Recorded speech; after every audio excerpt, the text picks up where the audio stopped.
Stress. We've all been there, right? That knot in your stomach before a big presentation, the tension when you're stuck in traffic. It's a totally normal part of being human. But what happens when that feeling just doesn't leave? When the on switch is jammed and you can't find the relief? Well, that's when stress becomes something else entirely. And that's what we're going to dig into. Does that sound familiar? You know that feeling like you're just always on high alert, your engine is constantly running, even when you're supposed to be resting. If that hits home, you are in the right place, because today we're breaking down a kind of stress that's way more than just a bad day.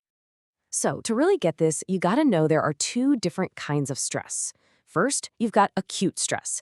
Think of this as your body's emergency fight or flight system.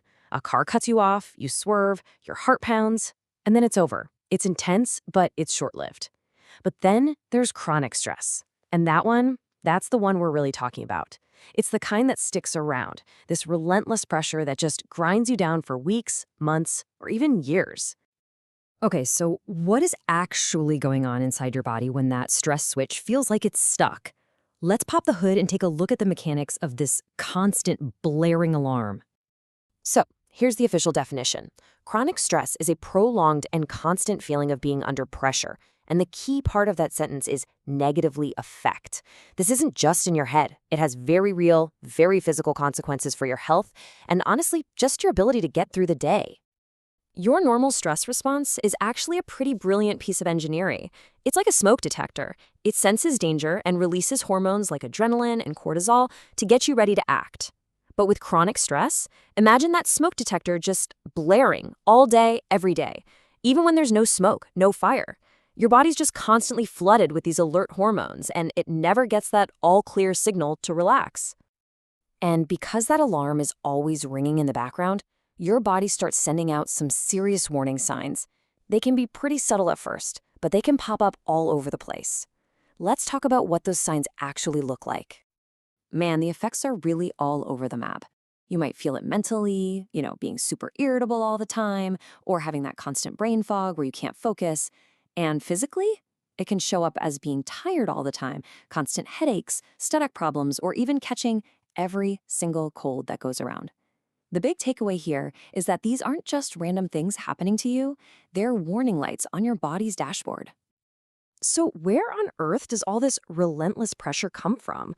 Well, the causes can be just as varied as the symptoms. They can range from the really obvious day-to-day stuff to much, much deeper issues. Yeah, I think a lot of us are going to recognize these. Research points to some really common triggers, like a super demanding job, worrying about money all the time, being in a tough relationship, or maybe dealing with a long-term injury.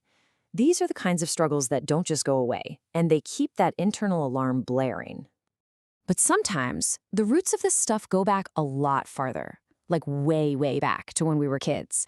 And this brings us to something really important called adverse childhood experiences, or ACEs.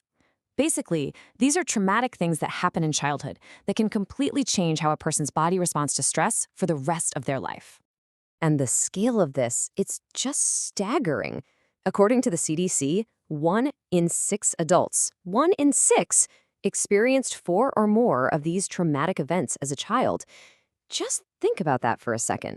That's a huge number of people walking around today carrying the biological imprint of that early trauma.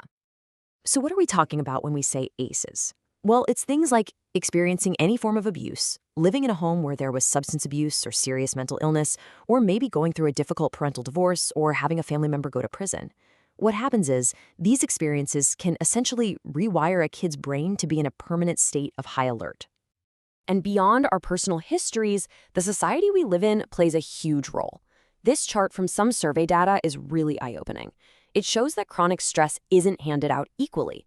Historically marginalized groups often carry a much heavier burden of stress just trying to get by. For example, Black people were found to be 3 times more likely, and Hispanic people 2 times more likely to experience stress from not having enough food compared to white people. This isn't about individual choices, it's about systemic pressures. So we've got this constant alarm going off, fueled by all these different things. But what's the actual damage? What's the toll it takes on your body over the long haul? Well, let's start with the brain. Actual imaging studies show that long-term stress can literally weaken the connections in your brain, specifically in the prefrontal cortex. That's the part that handles things like making good decisions and controlling your impulses. It's like the wiring in your own personal command center starts to get frayed. And the damage goes way beyond the brain.